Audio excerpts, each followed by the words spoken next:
আসসালামু আলাইকুম সুপ্রিয় দর্শক। আগামীকাল ১৪ জুলাই সোমবার বাংলাদেশের বিভিন্ন অঞ্চলে মাঝারি থেকে ভারী বৃষ্টিপাতের সম্ভাবনা রয়েছে।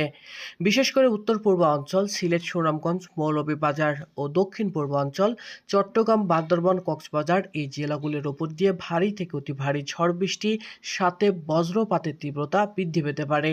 এদিকে বৃষ্টিপাতের পরিমাণ ৫০ থেকে ৮০ মিলিমিটার পর্যন্ত রেকর্ড করা হতে পারে।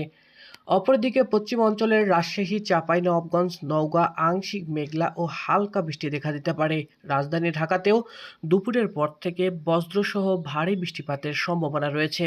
এদিকে আপনার বন্যার বিশেষ অঞ্চলগুলোর ওপর দিয়ে ভয়াবহতা আরও তীব্র হতে চলেছে।